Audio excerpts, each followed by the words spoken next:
बिस्मिल्लाहिर्रहमानिर्रहीम। अस्सलाम वालेकुम। आज 4 दिसंबर बरोज़ हफ़्ता हम बात करेंगे 4 अहम केसेस के हवाले से। इस्लामाबाद में जो डिस्ट्रिक्ट अदालतें हैं या जिनको हम लोअर जुडिशरी कहते हैं, सैकड़ों जज गैर कानूनी तौर पर भर्ती किए गए और बड़ा ही अहम स्कैंडल सामने आ गया है।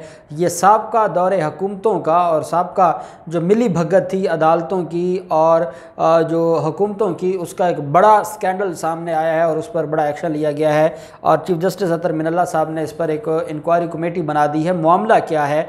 जब जिस मुल्क में 30 के करीब जजेस बग़ैर इम्तिहान दिए, बग़ैर लिस्ट में शामिल हुए अपॉइंट कर दिए जाएं, इस मुल्क का अल्लाह ही हाफिज़ है, तो वहाँ कैसा इंसाफ होगा? वहाँ पर फिर शरीफ ख़ानदान जैसों को जो रिलीफ मिले हैं, जो एक्स्ट्रा ऑर्डिनरी रिलीफ इनको मिलता है, फिर रिलीफ क्यों नहीं मिलेगा? जब गैर कानूनी तरीके से जज भर्ती होंगे तो फिर मामला ख़त्म हो जाता है। बड़ी अहम तफसीलात हैं जो आपके साथ शेयर करूँगा। चीफ जस्टिस गुलजार ने शरीफ माफिया, जरदारी माफिया और करप्ट माफिया को आज एक वाज़ेह पैगाम दिया है। अदालतों को बदनाम करने वालों को मुंह तोड़ जवाब दिया गया है चीफ जस्टिस गुलजार की तरफ से, और जो अदालतों पर ये इल्ज़ाम लगाते हैं कि अदालतों को कोई डिक्टेट करता है और वो फैसले देते हैं, उसका आज मुंह तोड़ जवाब दिया गया। उसकी तफसीलात भी मैं आपके साथ शेयर करूँगा। उससे पहले मैं आपको 2-3 केसेस मुख्तसर बताऊँगा। पंजाब यूनिवर्सिटी में कल तलबा तंजीमों का झगड़ा हुआ था और तलबा तंजीमों में एक कोई पंजाब कौंसल है और एक इस्लामी जमीयत उलमा है। इस्लामी जमीयत उलमा आप जानते हैं जमात इस्लामी का स्टूडेंट्स विंग है और ये बड़े अरसा से जो इदारे हैं, जो एजुकेशनल इदारे हैं, वहाँ पर वो काम करते हैं और ये आए रोज़ की जो पंजाब यूनिवर्सिटी में गुंडागर्दी नज़र आती है। हम सियालकोट जैसे वाक़े पर रोना रोते हैं। हम मुख्तलिफ़ जगहों पर जब इस तरह का कोई जुल्म होता है, जब इस तरह से कुछ मामलात नज़र आते हैं, इंतहा पसंदी होती है, हम उसके ऊपर बड़ी बात करते हैं। लेकिन हकीकत क्या है? हमारा मुआशरा इतना इंतहा पसंद हो चुका है कि हमारे तालीमी इदारे, मुल्क के नामवर तालीमी इदारे भी महफूज नहीं हैं, तो बाकी फिर क्या इस मुल्क का बनेगा? इस्लामी जमीयत उलमा और पंजाबी कौंसल के नाम से एक 2 जमातें हैं। इन 2 जमातों की लड़ाई हुई और उस लड़ाई का मुकदमा दर्ज करवा दिया है जो पंजाब यूनिवर्सिटी की इंतज़ामिया ने 35 मुलज़मान के ख़िलाफ़। ये 13 नामज़द हैं और 35 से ज़ायद नामालूम मुलज़मान हैं और सिक्योरिटी ऑफिसर मोहम्मद उबैर की मुदैयत में थाना मुस्लिम टाउन में यह मुकदमा दर्ज करवाया गया है। मुलज़मान ने वीसी दफ्तर में दाखिल होकर तोड़ फोड़ की। मुलज़मान ने डंडों, पत्थरों और शीशे की बोतलों से ये लैस थे। मुलज़मान ने मुख्तलिफ़ दफातर के दरवाजे और शीशे तोड़े। पुलिस का कहना था कि मुलज़मान के ख़िलाफ़ कार्रवाई शुरू कर दी गई है। पंजाब यूनिवर्सिटी में तलबा तंजीमों के दरमियान एक झगड़ा हुआ था। पथराव लाठी चार्ज के बाद इस्लामी जमीयत तलबा के कारकुनों ने एडमन बुलाक और रजिस्ट्रार ऑफिस पर धावा बोला था। खिड़कियां, दरवाजे, सामान तोड़ डाला, जबकि फुटेज बनाने वाले मुलाजमीन थे उन पर भी तशद्दुद किया गया।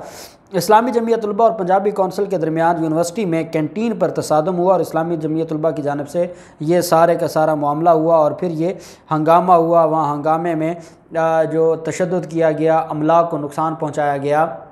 मैं वज़ीर आज़म इमरान ख़ान से एक मुतालबा ज़रूर करूँगा कि अगर हमारे तालीमी इदारों में ये हाल है और इस तरह की इंतहा पसंदाना सोच है कि छोटे छोटे मामलात पर यूनिवर्सिटियों को बंद कर देना और हॉस्टल्स में हंगामे करना, वीसी के दफ्तर को जाके तोड़ना फोड़ना, हम अक्सर देखते हैं जब वकला कोई काम करते हैं, जब वो अदालतों पर हमले करते हैं, हम उसकी मज़म्मत करते हैं। लेकिन जो तालीमी इदारों में जो कुछ हो रहा है ये इंतहाई अफसोसनाक है और ये वो लोग हैं जिनकी मेंटेलिटी, उनको ये बता दिया जाता है कि उनके अलावा बाकी सारे ही गलत हैं, उनके अलावा बाकी सारे ही जो मुल्क के खैर खा नहीं है या इस्लाम दुश्मन है, और फिर वो उस बुनियाद पर अपने ख़िलाफ़ तमाम लोगों के सामने आ जाते हैं या उनसे दुश्मनी मोल ले लेते हैं। तो ये एक बदकिस्मती है, ये बदकिस्मत वाक़या है, इस पर इदारों को कार्रवाई करनी होगी।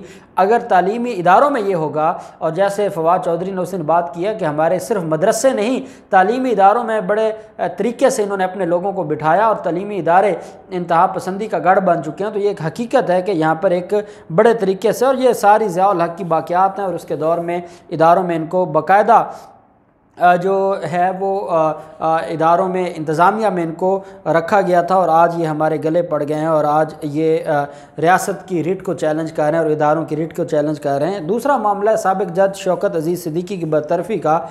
उस पर जो 5 रुकनी बेंच है, केस की समाअत मुकर्रर हो गई है और जो जस्टिस उमर अता बंदयाल साहब की सरबराही में 5 रुकनी बेंच इस केस की समाअत सुनेगा।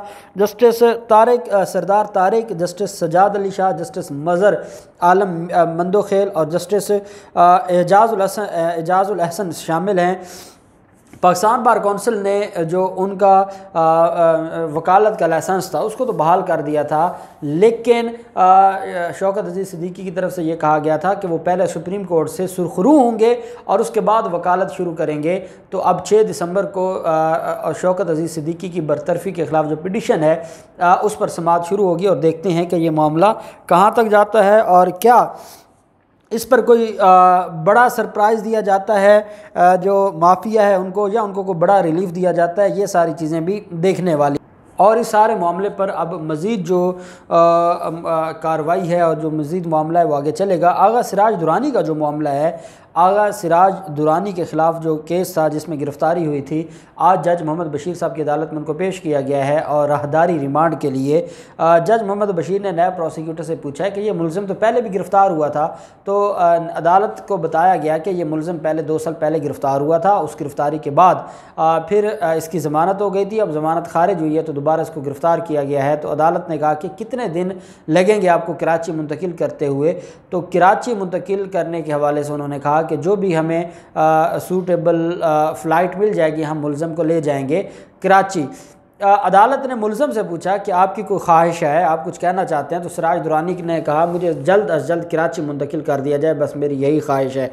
आप जानते हैं कि कराची क्यों मुंतकिल होना चाहते हैं, कराची के डीजी नैब कौन है, वहाँ इनको कैसे प्रोटोकॉल दिया जाता है, वहाँ कैसे इनके साथ वो जो जुल्फ़कार मिर्ज़ा के साथ डीजी नैब कराची की रिश्तेदारियाँ हैं और वो जो फ़ैलो है आसफ़ ज़रदारी का, तो वो सारी फिर जो उन पर फिर शफ़क़तें और मोहब्बतें ज़रदारी माफिया पर हो जाती हैं। तभी ज़रदारी माफिया कराची में डीजी नैब कराची के नीचे और उनकी छतरी के नीचे अपने आप को इजी फील करते हैं, और यही वजह है कि उन्होंने कहा कि मेरी यही ख्वाहिश है कि मुझे जल्द अज जल्द कराची मुंतकिल किया जाए। अदालत ने 2 रोज़ा राहदारी रिमांड पर मुलज़िम को भेज दिया है और जो अदालत ने 2 रोज़ा राहदारी रिमांड दिया है, सोमवार के दिन मुलज़िम को पेश किया जाएगा अदालत में और मुलज़िम का जो केस है उसको फिर आगे बढ़ाया जाएगा।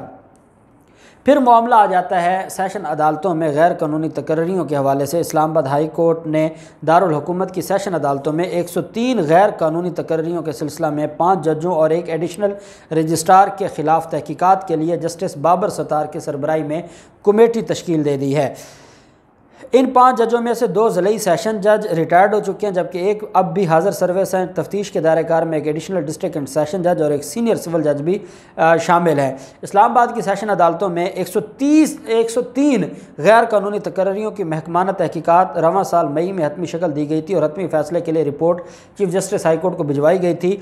तहकीकाती हुक्मनामे के मुताबिक इस्लामाबाद हाई कोर्ट के चीफ जस्टिस अत्तर मिनल्ला साहब ने जस्टिस बाबर सत्तार को कमेटी का सरबराह मुकर्रर किया है ताकि इस्लामाबाद के सेशन डिवीज़न शर्की और सिविल डिस्ट्रिक्ट शर्की की डिपार्टमेंटल सिलेक्शन कमेटी के चेयरमैन और अराकीन के ख़िलाफ़ बाकायदा तहकीकात की जाए।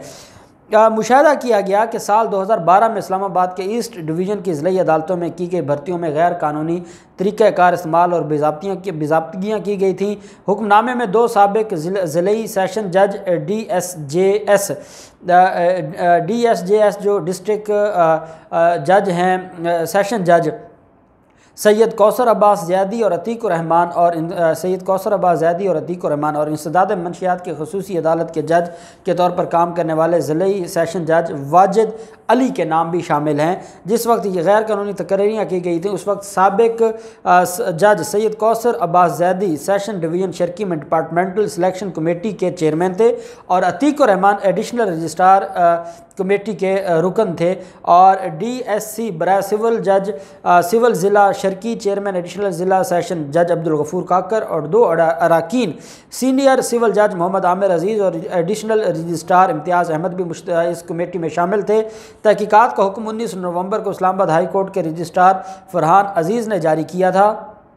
हाई कोर्ट के 2015 से 2020 तक ऑडिट के दौरान ऑडिटर्स को ये मालूम हुआ था कि 103 गैर कानूनी तकर्रियों की तहकीकात को कई साल गुजर जाने के बावजूद जो है उस पर काम शुरू ना हो सका। और आप अंदाज़ा लगाएं कि वो जो ज़िम्मेदारान जज थे और जो उसमें कई गैर कानूनी भर्ती हुए थे, कई अपना टेन्योर भी मुकम्मल कर गए हैं और उसके बावजूद तहकीकात पर अमल दरामद नहीं हो सका था। तहकीकात के हवाले से जो ये मामला है इस पर अब चीफ जस्टिस अत्तर मिनल्ला साहब ने कार्रवाई शुरू कर दी है एक दरख्वास्त गुजार ने यह भी निशानदेही की थी कि 19 के करीब ऐसे अफराद को तैनात किया गया जिनका नाम कामयाब उम्मीदवारों की फहरिस्त में शामिल ही नहीं था, बल्कि ये अफराद उन 30,000 उम्मीदवारों में भी शामिल नहीं थे जिन्होंने असामियों के लिए दरख्वास्त दी थी। बग़ैर दरख्वास्त दिए, बग़ैर अप्लाई किए उनको जज भर्ती कर दिया गया था और ये संगीन खामियों की जो निशानदेही की गई थी उसके बाद ये इंक्वायरी शुरू हुई है और ये मामला अब आगे चलेगा। आप अंदाज़ा लगाएं, जब जहाँ पर जजेस इतने बड़े लेवल पर गैर कानूनी भर्ती हुए हों तो वहाँ पर कौन सा इंसाफ और कौन सी अदालतें और कौन सा निज़ाम।